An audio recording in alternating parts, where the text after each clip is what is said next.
वाहिगुरु जी का खालसा वाहिगुरु जी की फतेह। संगत जी आप जी दे नाल कल असीं पहली पौड़ी तक विचार कीती, जिस विच असीं 11 भागां दे अंदर किव सचियारा होई है, किव कूड़ा टुटै पाल, इस दे बारे समझना कीता। गुरु साहिब जी जवाब देंदे ने हुक्म रजाई चलना। संगत जी इत्थे उचारण होएगा रजाई, रजा, जज्जे पैर बिंदी लगा के उचारण करांगे। हुक्म रजाई चलना नानक लिखिया नाल। ते अज असी दूसरी पौड़ी की आरंभता कर लगे हाँ। आओ जी फतेह नाल सांझ पा के दूसरी पौड़ी की आरंभता करिए। सब तो पहला असी एक सवाल तो अज की पौड़ी आरंभ करते हैं। सवाल यह है कि गुरु साहिब जी ने सानू हुक्म दे विच चलण लई कहा, उस मालिक दे भाणे विच भाणे नूं मनण दी गल कीती। तां आपां पुछ सकदे हां गुरु साहिब जी हुक्म विच कौन कौन चल रहा है, की हुक्म है, हुक्म किवें काम करदा है, आप जी दसना करो। ते आओ असीं पौड़ी की आरंभता करते हैं। फतेह नाल सांझ पाओ जी। वाहिगुरु जी का खालसा वाहिगुरु जी की फतेह। हुक्मी होवन आकार, हुक्म ना कहया जाई, हुक्मी होवन जी, हुक्म मिलै वडियाई। हुक्मी हुक्म विच अकाल पुरख जी दे हुक्म अनुसार, अकाल पुरख जी दे हुक्म दे मुताबक हुक्मी शब्दार्थ होवन पव के हुंदे हन, पव के जन्म लै लेंदे हन, बन जाते हैं, क्रिएट हो जाते हैं। संगत जी होवन शब्द आप जी देखो, होवे शब्द भी आएगा, हाहे नूं होड़ा ते लगा होएगा, पर वावे नूं दुलावां लगियां होणगियां। लेकिन जदों भी हाहे नूं होड़ा, वावा हाहे नूं सिहारी,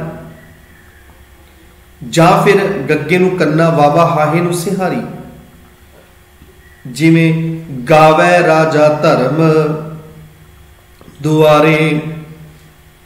जदों सतगुरु जी ने किरिया नूं सिंगल रूप विच दसना कीता है, तां फिर गावै भाव के किन्ने ज गा रहे हैं। जे तां एक जना गा रहा है, एक जना कोई काम कर रहा है, फिर सतगुरु जी ने उस आखिरी शब्द नूं दुलावां लगा दित्तियां। आप जी नूं फिर गावै शब्द मिलेगा। गग्गा गग्गे नूं कन्ना वावा, वावे नूं दुलावां। लेकिन जदों कुछ शब्दां नूं बहुवचन करना है, भाव के उत्थे किरिया दे अर्थ बहुवचन रूप विच, भाव के जिवें असीं कह लईए गाउंदे हन, जिद्दां असीं कह लईए हुंदे हन, जिवें असीं कह लईए बन जांदे हन। तां फिर गुरु साहब जी ने एक नियम वरतिया, या तां उस दे आखिरी अखर नूं सिहारी लगा दित्ती, जिवें गावै गग्गे नूं कन्ना वावा हाहे नूं सिहारी, इत्थे अर्थ होणगे गाउंदे हन। ते जां फिर गग्गा गग्गे नूं कन्ना वावा नन्नी नूं सिहारी गावन। आप जी नूं गावन भी मिलेगा ते गावैं भी मिलेगा। इसे तरीके नाल इत्थे होवन शब्द आया, भाव के नन्ने नूं अंत सिहारी भी, बन जाते हन, हुंदे हन। ते जे हाहे नूं सिहारी है तां भी बहुवचन वाले अर्थ, हुंदे हन, बनदे हन। हुण बहुवचन की है? आकार। जिन्नी भी असीं इस संसार के अंदर शेप्स वेख रहे हैं, आकार वेख रहे हैं, किसी भी चीज का आकार, किसी भी चीज का भाव आकार, जिन्ने भी आकार बनते हैं, पैदा होंदे हैं जां जन्म लेंदे हैं, इस आकार शब्द विच इस सृष्टि की हर एक चीज आ गई। ये आकार शब्द बहुवचन है ਤੇ ਅਸੀਂ ਨਿਯਮ ਕਰ ਚੁੱਕੇ ਹਾਂ ਕਿ ਜਦੋਂ ਵੀ ਗੁਰੂ ਗ੍ਰੰਥ ਸਾਹਿਬ ਜੀ ਦੀ ਬਾਣੀ ਦੇ ਅੰਦਰ ਆਪ ਜੀ ਨੂੰ ਬਹੁਵਚਨ ਸ਼ਬਦ ਮਿਲਣਗੇ ਤੇ ਬਹੁਵਚਨ ਸ਼ਬਦ ਦੇ ਆਖਰ ਦੇ ਵਿੱਚ ਔਂਕੜ ਨਹੀਂ ਆਏਗੀ, ਔਂਕੜ ਹਟ ਜਾਂਦੀ ਹੈ। ਨਾਉ ਪੁਲਿੰਗ ਇੱਕ ਵਚਨ ਸ਼ਬਦ ਨੂੰ ਔਂਕੜ ਹੁੰਦੀ ਹੈ ਤੇ ਜਦੋਂ ਉਹ ਸ਼ਬਦ ਬਹੁਵਚਨ ਹੋ ਜਾਵੇ ਤਾਂ ਔਂਕੜ ਹਟ ਜਾਂਦੀ ਹੈ। ਆਪ ਜਿੱਥੇ ਦੇਖ ਸਕਦੇ ਹੋ ਆਕਾਰ ਸ਼ਬਦ, ਐੜੇ ਨੂੰ ਕੰਨਾ, ਕੱਕੇ ਨੂੰ ਕੰਨਾ, ਰਾਰੀ ਦੀ ਔਂਕੜ ਹਟੀ ਹੋਈ ਹੈ ਕਿਉਂਕਿ ਇੱਕ ਆਕਾਰ ਦੀ ਗੱਲ ਨਹੀਂ ਹੋ ਰਹੀ। ਜਿੰਨੇ ਵੀ ਆਕਾਰ ਹਨ ਇਸ ਬ੍ਰਹਮੰਡ ਵਿੱਚ ਸਭ ਦੀ ਗੱਲ, ਉੱਥੇ ਸੂਰਜ ਵੀ ਆਏਗਾ, ਇਸ ਆਕਾਰ ਦੇ ਵਿੱਚ ਸਾਡੇ ਸਰੀਰ ਵੀ ਆਉਣਗੇ, ਇਸ ਆਕਾਰ ਦੇ ਵਿੱਚ ਕੋਈ ਵੀ ਚੀਜ਼ ਕਹਿ ਲਓ। ਭਵ ਕੇ ਹੁਣ ਅਰਥ ਕੀ ਹੋਏ, ਹੁਕਮੀ ਹੋਵਨ ਆਕਾਰ, ਹੁਕਮ ਅਕਾਲ ਪੁਰਖ ਜੀ ਦੇ ਹੁਕਮ ਦੇ ਵਿੱਚ ਹੀ ਭਵ ਕੇ ਆਕਾਰ ਬਣਦੇ ਹਨ, ਜੀਵ ਪੈਦਾ ਹੁੰਦੇ ਹਨ, ਜਨਮ ਲੈਂਦੇ ਹਨ। ਜਿਹੜਾ ਲੈਂਦੇ ਹਨ ਅਰਥ, ਬਣ ਜਾਂਦੇ ਹਨ ਅਰਥ ਅਸੀਂ ਕਰ ਰਹੇ, ਉਹ ਹੋਵਨ ਦੇ ਵਿੱਚੋਂ ਕਰ ਰਹੇ ਹਾਂ। ਹੁਕਮ ਨਾ ਕਹਿਆ ਜਾਈ, ਪਰ ਜੇ ਕੋਈ ਕਹੇ ਮੈਂ ਉਸ ਹੁਕਮ ਬਾਰੇ ਦੱਸ ਦਵਾਂ, ਕੋਈ ਇਹ ਦਾਵਾ ਕਰੇ ਮੈਂ ਹੁਕਮ ਬਾਰੇ ਜਾਣਦਾ ਹਾਂ, ਕੋਈ ਕਹੇ ਮੈਂ ਹੁਕਮ ਦੀ ਪਰਿਭਾਸ਼ਾ ਦੱਸ ਸਕਦਾ ਹਾਂ, ਤਾਂ ਕਹਿੰਦੇ ਉਸ ਅਕਾਲ ਪੁਰਖ ਜੀ ਦਾ ਜਿਹੜਾ ਹੁਕਮ ਹੈ ਜਿਸ ਵਿੱਚ ਸਾਰਾ ਕੁਝ ਹੋ ਰਿਹਾ ਹੈ, ਆਕਾਰ ਬਣ ਰਹੇ ਹਨ, ਹੁਕਮ ਨਾ ਕਹਿਆ ਜਾਈ। ਉਸ ਅਕਾਲ ਪੁਰਖ ਜੀ ਦੇ ਹੁਕਮ ਨੂੰ ਦੱਸਿਆ ਨਹੀਂ ਜਾ ਸਕਦਾ, ਸ਼ਬਦਾਂ ਵਿੱਚ ਬਿਆਨ ਨਹੀਂ ਕੀਤਾ ਜਾ ਸਕਦਾ, ਸਮਝਾਇਆ ਨਹੀਂ ਜਾ ਸਕਦਾ, ਉਸ ਹੁਕਮ ਦੀ ਪਰਿਭਾਸ਼ਾ ਨਹੀਂ ਦਿੱਤੀ ਜਾ ਸਕਦੀ। ਹੁਕਮ ਨਾ ਕਹਿਆ ਜਾਏ। ਕੀ ਕੀ ਬਣਦਾ ਹੈ ਹੁਕਮ ਦੇ ਵਿੱਚ? ਇੱਥੇ ਅਸੀਂ ਉਚਾਰਨ ਵਿੱਚ ਵੀ ਦੇਖ ਲਈਏ, ਇੱਥੇ ਸ਼ਬਦ ਹੈ ਆਕਾਰ, ਤੇ ਕਈ ਵਾਰੀ ਸੰਗਤ ਜੀ ਅਸੀਂ ਗਲਤੀ ਕਰ ਜਾਂਦੇ ਹਾਂ, ਪੜ ਜਾਂਦੇ ਹਾਂ ਆਕਾਰ, ਐੜੇ ਨੂੰ ਕੰਨਾ ਛੱਡ ਦਿੰਦੇ ਹਾਂ। ਇਦਾਂ ਹੀ ਦਾਤਾਰ, ਦਤਾਰ ਪੜ ਦਿੰਦੇ ਹਾਂ। ਐੜੇ ਨੂੰ ਕੰਨਾ ਜਾਂ ਫਿਰ ਜੋ ਕੰਨੇ ਹਨ ਉਹਨਾਂ ਦਾ ਸਹੀ ਉਚਾਰਨ ਆਕਾਰ, ਆਕਾਰ ਨਹੀਂ ਬੋਲਣਾ, ਗਲਤ ਉਚਾਰਨ ਹੈ, ਸਹੀ ਉਚਾਰਨ ਹੈ ਆਕਾਰ। ਹੁਕਮੀ ਹੋਵਨ ਜੀ, ਜੀ ਭਾਵ ਇੱਕ ਨਹੀਂ ਬਹੁਤ ਸਾਰੇ, ਜਿੰਨੇ ਵੀ ਜੀਵ ਜੰਤੂ ਹਨ ਸਾਰਿਆਂ ਦੀ ਗੱਲ ਹੋ ਰਹੀ ਹੈ। ਹੁਕਮੀ ਹੋਵਨ, ਹੁਕਮ ਦੇ ਵਿੱਚ ਹੀ ਸਾਰੇ ਜੀਵ ਜੰਤੂ, ਇਹਦੇ ਵਿੱਚ ਸਾਰੇ ਹੀ ਜਿਹੜੇ ਜੀਵ ਜੰਤੂ ਆ ਗਏ, ਸਾਰੇ ਹੀ ਜਿੰਨੇ ਵੀ ਸਾਹ ਲੈਣ ਵਾਲੇ ਹਨ, ਠੀਕ ਹੈ ਜੀ, ਸਾਰਿਆਂ ਦੀ ਗੱਲ ਆ ਗਈ। ਹੁਕਮੀ ਹੋਵਨ ਜੀ, ਹੁਕਮ ਮਿਲੈ ਵਡਿਆਈ, ਹੁਕਮ ਵਿੱਚ ਹੀ ਮਿਲੈ ਵਡਿਆਈ। ਕਈਆਂ ਨੂੰ ਵਡਿਆਈ ਭਾਵ ਕਿ ਸ਼ੋਭਾ ਪ੍ਰਾਪਤ ਹੁੰਦੀ ਹੈ, ਮਾਣ ਮਿਲਦਾ ਹੈ, ਸਤਿਕਾਰ ਮਿਲਦਾ ਹੈ, ਇਹ ਵੀ ਹੁਕਮ ਦੇ ਵਿੱਚ ਹੀ ਹੈ। ਹੁਕਮੀ ਹੋਵਨ ਜੀ, ਠੀਕ ਹੈ ਜੀ। ਹੁਕਮ, ਹੁਕਮ ਦੇ ਮੰਮੇ ਨੂੰ ਦੇਖੋ ਆਪ ਜੀ, ਧਿਆਨ ਨਾਲ ਸ਼ਬਦ ਦੇਖਿਓ। ਹੁਣ ਉੱਪਰ ਹੁਕਮ ਆਇਆ, ਹਾਹੇ ਨੂੰ ਔਂਕੜ, ਕੱਕਾ ਮੰਮੇ ਨੂੰ ਔਂਕੜ, ਹੁਕਮ, ਹੁਕਮ ਦੀ ਗੱਲ ਹੋ ਰਹੀ ਹੈ। ਹੁਕਮ ਨਾ ਕਹਿਆ ਜਾਈ, ਹੁਕਮ ਨਹੀਂ ਕਿਹਾ ਜਾ ਸਕਦਾ ਹੈ, ਠੀਕ ਹੈ ਜੀ। ਥੱਲੇ ਆ ਜਾਓ ਹੁਣ, ਹੁਕਮੀ ਹੋਵਨ, ਹੁਕਮੀ, ਹੁਣ ਇੱਥੇ ਹੁਕਮੀ ਆ ਗਿਆ, ਹੁਕਮ ਦੇ ਮੁਤਾਬਕ, ਹੁਕਮ ਦੇ ਅਨੁਸਾਰ ਹੋਵਨ ਹੁੰਦੇ ਹਨ ਜੀ, ਇੱਕ ਨਹੀਂ ਬਹੁਤ ਸਾਰੇ, ਇੱਕ ਨਹੀਂ ਬਹੁਤ ਸਾਰੇ। ਇਹ ਨਿਯਮ ਆਪਾਂ ਅੱਗੇ ਦੇਖਾਂਗੇ। ਜੱਜੇ ਨੂੰ ਬਿਹਾਰੀ, ਸੰਗਤ ਜੀ ਇੱਥੇ ਵੀ ਅਸੀਂ ਗਲਤੀ ਕਰ ਦਿੰਦੇ ਹਾਂ, ਜਦੋਂ ਜੀ ਸ਼ਬਦ ਆਉਂਦਾ ਅਸੀਂ ਪੜ ਦਿੰਦੇ ਹਾਂ ਜੀ, ਜੀਆ, ਜਾਂ ਫਿਰ ਐੜੇ ਨੂੰ ਕੰਨਾ ਲਗਾ ਕੇ ਪੜ ਦਿੰਦੇ ਹਾਂ, ਜੋ ਗਲਤ ਉਚਾਰਨ ਹੈ। ਜੱਜੇ ਨੂੰ ਬਿਹਾਰੀ ਤੇ ਐੜੇ ਦਾ ਉਚਾਰਨ ਕਿਵੇਂ ਕੀਤਾ ਜਾਏਗਾ? ਜੱਜੇ ਨੂੰ ਬਿਹਾਰੀ ਨੂੰ ਲਮਕਾ ਕੇ ਪਾਠ ਕਰ ਦਿਓ ਜੀ, ਤੇ ਇਸ ਜੋ ਅਸੀਂ ਲਮਕਾ ਕੇ ਬਿਹਾਰੀ ਨੂੰ ਥੋੜਾ ਲੰਬਾ ਕਰਕੇ ਉਚਾਰਨ ਕੀਤਾ, ਉਸ ਵਿੱਚ ਐੜਾ ਆਪਣੇ ਆਪ ਹੀ ਉਚਾਰਨ ਹੋ ਰਿਹਾ। ਆਪ ਜੀ ਦੇਖੋ ਜੀ, ਐੜਾ ਆਪਣੇ ਆਪ ਆ ਰਿਹਾ, ਤੇ ਅਸੀਂ ਇਹਨੂੰ ਜੀਆ ਨਹੀਂ ਬਣਾਉਣਾ, ਗਲਤ ਉਚਾਰਨ ਹੈ। ਹੁਕਮ, ਹੁਕਮ ਦੇ ਵਿੱਚ, ਹੁਕਮ ਦੇ ਰਾਹੀਂ, ਹੁਕਮ, ਹੁਕਮ ਦੇ ਮੰਮੇ ਨੂੰ ਕੀ ਲੱਗ ਗਈ? ਔਂਕੜ। ਉੱਪਰ ਦੇਖੋ ਜੀ ਔਂਕੜ ਲੱਗੀ ਹੋਈ ਸੀ, ਇੱਥੇ ਸਿਹਾਰੀ ਲੱਗ ਗਈ, ਜਿਹਦਾ ਅਰਥ ਹੈ ਹੁਕਮ ਦੇ ਰਾਹੀਂ, ਹੁਕਮ ਦੇ ਮੁਤਾਬਕ। ਮਿਲੈ ਵਡਿਆਈ, ਸ਼ੋਭਾ ਮਿਲਦੀ ਹੈ, ਵਡਿਆਈ ਮਿਲਦੀ ਹੈ। ਅਸੀਂ ਅਰਥ ਵੇਖ ਲਈਏ, ਹੁਕਮੀ, ਹੁਕਮ ਵਿੱਚ, ਭਾਵ ਕਿ ਅਕਾਲ ਪੁਰਖ ਜੀ ਦੇ ਹੁਕਮ ਅਨੁਸਾਰ। ਹੋਵਨ, ਹੁੰਦੇ ਹਨ, ਭਾਵ ਕਿ ਹੋਂਦ ਵਿੱਚ ਆਉਂਦੇ ਹਨ, ਬਣ ਜਾਂਦੇ ਹਨ। ਆਕਾਰ, ਸਰੂਪ, ਸ਼ਕਲਾਂ, ਸਰੀਰ, ਇੱਥੇ ਸਾਰੇ ਆਕਾਰਾਂ ਦੀ ਗੱਲ ਆ ਗਈ। ਨਾ ਕਹਿਆ ਜਾਈ, ਕਿਹਾ ਨਹੀਂ ਜਾ ਸਕਦਾ, ਕਥਨ ਨਹੀਂ ਕੀਤਾ ਜਾ ਸਕਦਾ, जी भाव जीव जंतु। हुक्म दे मम्मे नूं सिहारी लगी हुई है। हुक्म अनुसार वडियाई आदर शोभा। अर्थ हे अकाल पुरख दे, जो अकाल पुरख जिसने सारिਆਂ ਨੂੰ पैदा किया है। अकाल पुरख दे हुक्म अनुसार सारे शरीर बनते हैं, पर यह हुक्म दसिया नहीं जा सकता कि किहो जिहा है।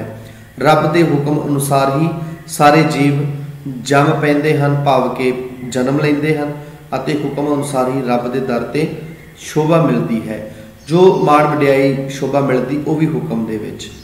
अगलियां पंक्तियां हुक्मी उत्तम नीच, इत्थे थोड़ा जिहा विश्राम देवांगे, रुकांगे, इकट्ठा नहीं करना। हुक्मी उत्तम नीच हुक्म लिख नहीं। हुक्मी उत्तम नीच, हुक्मी उस अकाल पुरख जी दे हुक्म विच ही उत्तम श्रेष्ठ चंगे। हुक्मी उत्तम भाव कि जिदा आप कह लीए कई किसी नूं मान वडियाई मिलती, आप कहने ये बड़ा चंगा इंसान है, ये बड़े चंगे लोग ने, आ बड़ा चंगा है, वो शोभा श्रेष्ठ, वो चंगापन, वो खूबी। जे कोई चंगा मनुख है सारे उसकी सिफत करते हैं, उन्होंने चंगा चंगा कहते हैं, तो एक है उसकी बुराई करते हैं, उन्होंने माड़ा कहते हैं, ये बड़ा बड़ा घटिया इंसान है, बड़ा माड़ा है। इनू जदों बरीकी नाल वेखांगे ना, विवेक बुद्ध नाल, तां हुक्म दे विच ही जिहड़ा श्रेष्ठ चंगा उत्तम, कई श्रेष्ठ बन गए, चंगे बन गए, तो कई माड़े काम करने वाले नीच। नीच भाव जिन्हां दा काम बहुत ही घटिया किस्म का नीच। नीच शब्द आप जी ध्यान नाल देखो। हुक्म लिख, हुक्म दे मुताबिक, हुक्म दे अनुसार। आ देखो जी हुक्म दे मम्मे नूं फिर सिहारी है, इत्थे पावे हुक्म दे मुताबिक लिख, हुक्म दे मुताबिक लिखे हुए लेखे दे अनुसार, हुक्म दे राही, ठीक है जी, हुक्म दे राही लिख दे कखे नूं सिहारी लग गई, भाव लिखे हुए लेखे दे मुताबिक जो लेखा लिखिया हुआ है परमात्मा अकाल पुरख जी ने, उस लिखे हुए लेखे दे मुताबिक ही दुख सुख पाई है। दुख ते सुख असी प्राप्त करते हैं, सानू दुख ते सुख मिलते हैं, कदी दुख आ जाते हैं, कदी सुख आ जाते हैं। हुण देखना जदों एक दुख ते एक सुख की गल आएगी गुरु ग्रंथ साहब जी के अंदर, तां आप जी नूं रूप मिलेगा दद्दे नूं औंकड़, खखे नूं भी औंकड़ लगी होएगी, ते सुख दे सस्से नूं भी औंकड़ ते खखे नूं भी औंकड़ लगी होएगी जदों एक दुख ते एक सुख की गल आएगी। पर जदों ज़्यादा दुखों ते सुखों की गल आएगी तां असीं जाणदे हां नियम कि बहुवचन शब्दों के अखीर में औंकड़ नहीं आउंदी। इस करके इत्थे एक दुख एक सुख नहीं, बहुत सारे दुख बहुत सारे सुख पाइए प्राप्त करते हाँ। इत्थे असीं उच्चारण किया पाइए, पप्पे नूं कन्ना, ईड़ी नूं बिहारी, ऐड़े दे उपर दुलावा अते बिंदी नाल। क्यों इदां कीता? आप जी नूं कुछ शब्द दसदा हाँ, आप जी थोड़ा जिहा ध्यान नाल देखना। नहर, नन्ने नूं नन्ना हाए नूं सिहारी रारा, पैहर पप्पा हाए नूं सिहारी रारा, जहर जज्जा हाए नूं सिहारी रारा। हुण आप जी देखो जदों उच्चारण किया असी दुलावा लगा के उच्चारण किया, असी पैहर बोलिया, जदों कि जे हाए नूं सिहारी ते बोलना चाहिए सी पहिर। हुण गुरमुखी लिपि का एक नियम नोट कर लवो। गुरमुखी लिपि का एक नियम है कि जदों भी हाहे नूं सिहारी होवे, भावें वो सेंटर विच है अखर हाहे नूं सिहारी वाला, भावें अंतम दे विच है, तां उस तो पहला जिहड़ा मुक्ता अखर होवे, उस तो पहला मुक्ता अखर होवे। यह भी नियम जरूर चेते रखना। हाहे नूं सिहारी लगी होवे, भावें वो शब्द हाए नूं सिहारी वाला सेंटर विच होवे, भावें लास्ट विच होवे। जिवें जहर सेंटर विच है हाए नूं सिहारी, भाव कि ये शब्द ये वर्ड जिहड़ा वो सेंटर विच है, ते हुण उस तो पहला वाला अखर मुक्ता होना चाहिए। जिवें ज हाए नूं सिहारी र जहर, लेकिन असीं की उच्चारण किया जहर। तां गुरमुखी लिपि का यह नियम है कि हाहे नूं लगी हुई सिहारी उस तो पहला जिहड़ा मुक्ता अखर है उस दे मुक्ते अखर दे उपर दुलावां विच बदल जाती है।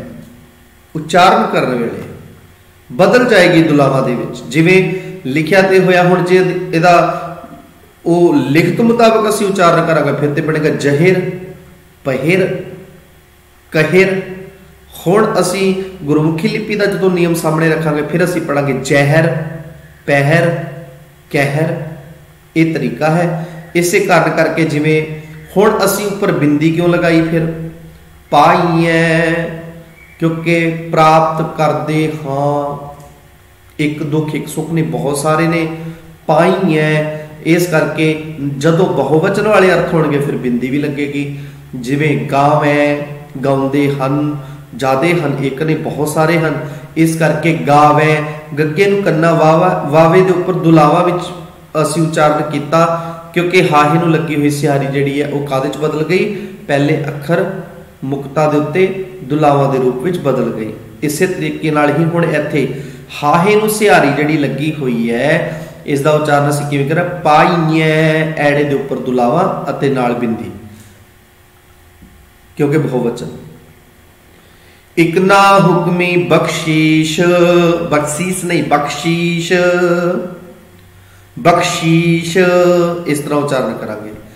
इकना हुक्मी बख्शीश, इकना शब्द बहुवचन है कि बहुतियां नूं ते कईयां नूं, बहुतियां नूं इकना हुक्मी बख्शीश, हुक्म दे विच हुक्म दे अनुसार उस मालक दे हुक्म विच बख्शीश प्राप्त हुंदी है, किरपा प्राप्त हुंदी है, मेहर प्राप्त होंदी है। हुण देखना संगत जी, नियम किता कि स्त्रीलिंग शब्दां दी औंकड़ हट जाती है। बख्शीश हुंदी है कि हुंदा, बख्शीश हुंदी है, स्त्रीलिंग है। आप जी देखो इस कारण करके बख्शीश दे आखर दे विच लगे हुए सस्से दी औंकड़ हटी हुई है, नहीं लगी हुई। इकना शब्द बहुवचन है। इकना का अर्थ है कि बहुतियां नूं, बहुत सारियां नूं। इकना हुक्मी कईयां नूं, कईयां जीवां नूं, कईयां प्राणियां नूं असीं अर्थ कर सकते हैं। इकना हुक्मी बख्शीश, कईयां जीवां नूं, कईयां प्राणियां नूं ते बख्शीश मिलती है, किरपा मिलती है हुक्म दे मुताबिक अनुसार। पर एक हुक्मी सदा भवाई है, एक हुक्मी सदा भवाई है। हुण देखो जी ईड़ी नूं सिहारी कक्के नूं बिहारी, जिवें नियम कीता सी एक जिहड़ा शब्द है तां गिनतीवाचक ते नाल ही गिनतीवाचक विशेषण है, ते एक गिनतीवाचक विशेषण जिहड़ा अपना रूप है ना वो बदल लैंदा है। जे तां स्त्रीलिंग नाल आएगा फिर औंकड़ हटा देगा क्योंकि स्त्रीलिंग शब्दां नूं औंकड़ नहीं आउंदी। जे एक वचन दे नाल आएगा, एक वचन नाउं पुलिंग दे नाल आएगा फिर औंकड़ दे नाल आएगा। सबना जियां का एक दाता, उत्थे एक दे एक दाता, दाता नाउं पुलिंग एक वचन है ते दाता दा विशेषण एक है, इस करके ईडी नूं सिहारी कक्के नूं औंकड़ है। जदों बहुवचन रूप विच एक दाते, हुण दाते हो गया, दत्ते नूं कन्ना तत्ते नूं ला लग गई, हुण दाता एक नहीं दाते बहुत हो गए। ते आप जी देखो हुण एक दा स्वरूप भी बदल गया, ईडी नूं सिहारी कक्के नूं सिहारी लग गई। एक दाते एक पेखारी जी, भिखारी भी एक नहीं रह गया, बहुवचन हो गए, इस करके ईड़ी नूं सिहारी कक्के नूं बिहारी। हुण ते नाल ही जिहड़ा असीं गल कर रहे सी, जदों बहुवचन तां फिर ईड़ी नूं सिहारी कक्के नूं बिहारी, जदों स्त्रीलिंग ईड़ी नूं सिहारी कक्के कक्का मुक्ता, जदों एक वचन तां फिर ईड़ी नूं सिहारी कक्के नूं औंकड़। हुण इत्थे किहड़ा रूप है जी, एक हुक्मी सदा पवाई है। कईयां नूं, इत्थे भी एक शब्द बहुवचन है, कईयां नूं, कईयां जीवां नूं, एक हुक्मी कई जिहड़े हन इहो जे हन, हुक्मी सदा भवाई है ते हुक्म दे विच ही परमात्मा जी दे हुक्म दे मुताबिक भवाई है। भवाई है शब्द का अर्थ है भवाटड़ियां खांदे हन। भवाटड़ियां किवें जी, जिवें एक शब्द पंजाबी का असीं बड़े सौखे तरीके नाल समझांगे। असीं कहने गेंद हत्थ विच होवे बच्चे ते कहना भवा के सुट, भवाटड़ियां गेंद भवा के मार, पव के घुमा के सुट। ते इस तरीके नाल ही फिर एक हुक्मी सदा भवाई है, हुक्म दे विच ही सदा भवाई है कि कई ऐदा जन्म मरण के चक्कर दे विच पए रहिंदे ने, भवाटड़ियां खांदे रहिंदे ने, पव के उन्हां नूं परमात्मा जी की प्राप्ति हुंदी ही नहीं, वो भटकदे ही रहिंदे हन। ते इस कारण करके असीं इन्हां पंक्तियां दी विचार कीती। उत्तम असीं एक बारी अर्थ फिर देख लीए, हुक्मी उत्तम श्रेष्ठ चंगा, ठीक है जी, चंगी तरह अर्थ असीं समझ चुके हैं। बख्शीश दात, स्त्रीलिंग है। पाईए पाईदे हन भोगीदे हन, एक ना कईयां मनुखां नूं। बख्शीश बख्शश, ये बख्शिश तो बनिया। एक असी जिवें गल कीती बहुवचन है, इस करके कई मनुख अर्थ किए गए। भवाईए भवाईदे हन, जन्म मरण के गेड़ विच पाए जाते हैं। रब के हुक्म विच कोई मनुख चंगा बन जाता है, ठीक है जी, ते कोई भैड़ा, ठीक है जी।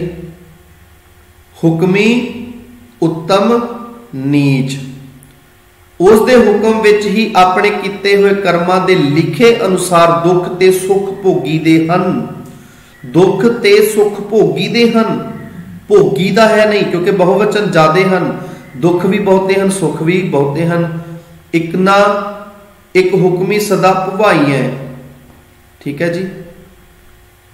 हुक्म विच ही कदी मनुखा उत्ते अकाल पुरख दे दर तो बख्शिश हुंदी है, अते उस दे हुक्म विच ही कई मनुख नित जन्म मरण दे गेड़ विच भवाईदे हन। असीं चंगी तरह अज दूसरी पौड़ी दे असीं विचार कर रहे हां। अगलियां पंक्तियां असीं देखते हां दूसरी पौड़ी दियां। हुक्म अंदर सब को, हुक्म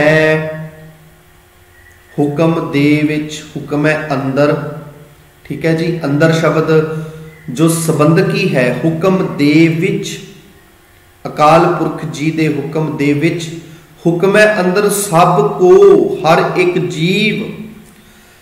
संगत जी सब शब्द भी तीन रूपों में आप जी नूं मिलेगा। सब दे भब्बे दी औंकड़ हटी हुई भी मिलेगी, सब शब्द सिहारी नाल भी आएगा, ते सब शब्द औंकड़ नाल भी आएगा। सब को दा अर्थ हर कोई, हर एक जीव, सब को हर एक जीव। हुक्म अंदर सब को, हर एक जीव परमात्मा जी दे हुक्म विच है, बाहर हुक्म न कोई। हुण इत्थे थोड़ा जिहा ध्यान देने वाली गल है। हुक्म है अंदर सब को, बाहर हुक्म ना कोई। बाहर हुक्म असीं ध्यान नाल देखी तो हुक्म दे मम्मे दी औंकड़ हट गई है, पर क्यों हटी? क्योंकि इस बाहर अते हुक्म दे विचकार एक संबंधक है। किहड़ा संबंधक है जी? बाहर शब्द संबंधक है। आप जी रारे नूं सिहारी लगी देख रहे हो। हुण इन्हां दोवां शब्दां नूं जदों असीं मिला के अर्थ करांगे, अर्थ बनणगे हुक्म तो बाहर, हुक्म तो बाहर। जिहड़ा तो संबंधक सी, इस बाहर दे विचों तो संबंधक सिहारी विचों निकलिया होया, जिस ने हुक्म दे मम्मे दी औंकड़ हटा दिती। ते हुण इस नूं पढ़ांगे जदों हुक्म तो बाहर ना कोई। कोई भी चीज अकाल पुरख जी दे हुक्म तो बाहर नहीं है, अकाल पुरख जी तो बाहर नहीं, अकाल पुरख जी दे हुक्म तो बाहर नहीं है कुछ भी। सारा कुछ ही अकाल पुरख जी दे हुक्म विच है। नानक, हे नानक, क्योंकि संबोधन है, औंकड़ इस करके नहीं लगेगी। हुक्म जे बुझै, हे नानक, हुक्म जे बुझै। जे हुक्म की समझ आ जाए, जे हुक्म बारे पता लग जाए, तां हौमै कहै ना कोई। तां फिर असीं हंकार विच, हौमे दे विच किसी नूं उच्चा नीवा क्यों बोलांगे? असीं माड़ा चंगा किसी नूं क्यों कहांगे?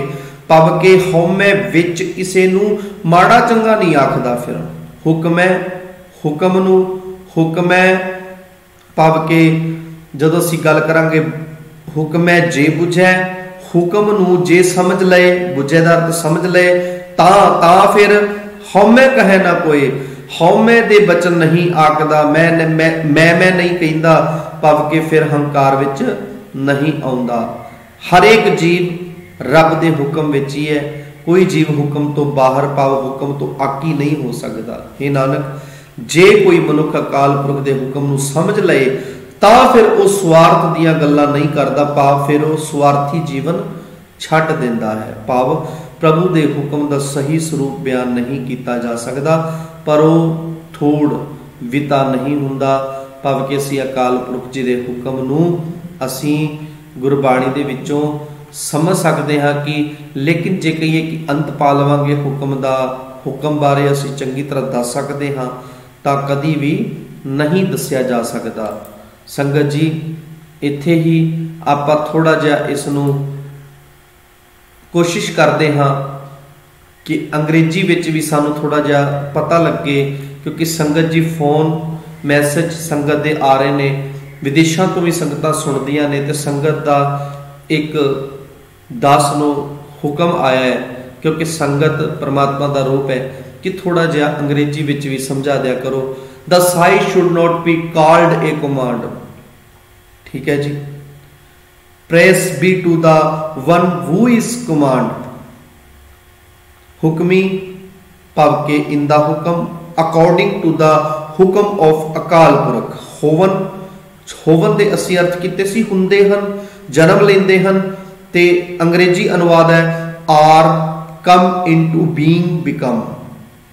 साइज दा अर्थ शेप, फॉर्म, बॉडी भाव के जिदा सी आकार की गल की ते बहुवचन है, इस करके इस नूं इंग्लिश विच शेप फॉर्म कह लीए, बॉडी कह लीए, भाव के जिस राही भी कोई शेप पै बने, कोई फॉर्म कोई बॉडी। ठीक है जी। अनस्पोकन जो बयान नहीं किया जा सकता, जिसनों दसिया नहीं जा सकता, कैन नॉट बी स्टेटेड। ठीक है जी। जिसनों असी दस नहीं सकते, कह नहीं सकते। जियां भाव के जी जंत, असी जी शब्द जिहड़ा है उसकी विचार की है। हुक्म अकॉर्डिंग टू हुक्म, प्रेस, हुनर, स्पलैंडर। ठीक है जी। इसका हुण भावार्थ असी देख लीए। All the bodies are formed according to the हुक्म ऑफ अकाल पुरख। जिन्ने भी आकार असी वेखते हाँ, असी वो सारे दे सारे आकार अकाल पुरख जी के द्वारा बनते हैं। बट दिस हुक्म can not be told what it is like. According to the hukum of God, all beings are born, and according to the hukum at the door of God, one gets glory. असी अगलियां पंक्तियां दी विचार। हुक्मी उत्तम नीच हुक्म लिख दुख सुख पाई है, एक ना हुक्मी बख्शीश एक हुक्मी सदा पवाई है।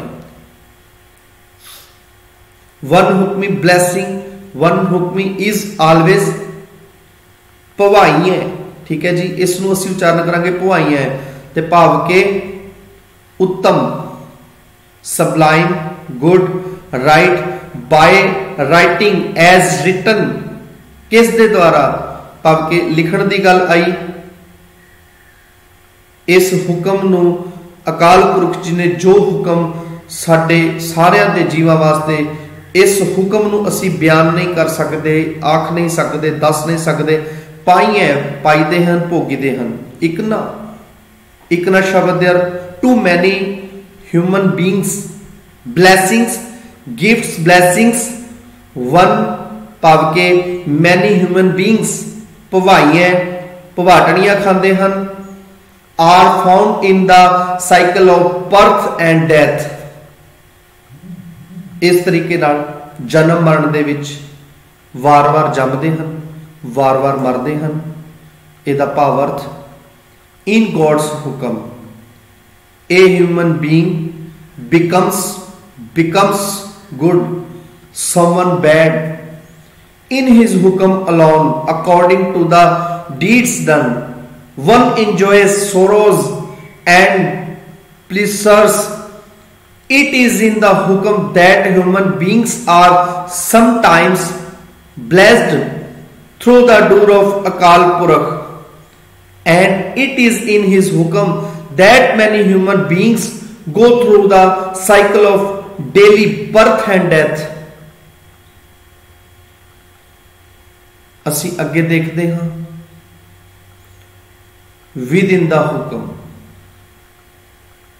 there is no external hukum for everyone. Nanak, if the hukum is understood, then the ego says no. इदा भावार्थ अंदर ओनली इन गॉड्स हुक्म, सबको एवरी क्रीचर, हर एक प्राणी वास्ते, हर एक चीज वास्ते। एक्सटर्नल हुक्म भाव के आउट ऑफ हुक्म, हुक्म तो बाहर। हुक्म टू द हुक्म, हुक्म के मुताबिक। अंडरस्टूड भाव के असी जदों उन्होंने समझ लवांगे, समझण की गल, बुझण की गल। अंडरस्टूड। हुक्म कहया ना भाव के does not say the words of ego, I do not say, does not become selfish, भावार्थ every being is under the हुक्म of God, हर एक जीव अकाल पुरख जी के हुक्म विच है। no being can be outside the हुक्म, rebel against the हुक्म। O Nanak, if I human being understands the hukum of Akal Purukh, then he does not talk about selfishness, then he gives up selfish life. Pav, the true form of the Lord's hukum cannot be described, but it does not remain short। असी इत्थों तक अज विचार की है। संगत जी सानू सारिਆਂ ਨੂੰ सतगुरु जी चढ़ती कला बख्शिश करन। दो पौड़ियां दे अंदर असी हुक्म दे बारे पढ़िया, विचारिया है। आप जी नाल अगे असी तीसरी पौड़ी दे अंदर विचार करांगे। इत्थे ही समय की समाप्ति है। भुल्लण अंदर सब को अभुल गुरु करतार, खिमा ते जाचक हाँ। विचारा करदियां कोलों बेअंत भुल्लां हो गई होणगियां। आप जी बच्चे समझ के माफ़ कर देना। फतेह नाल सांझ पाओ जी। वाहिगुरू जी का खालसा, वाहिगुरू जी की फतेह।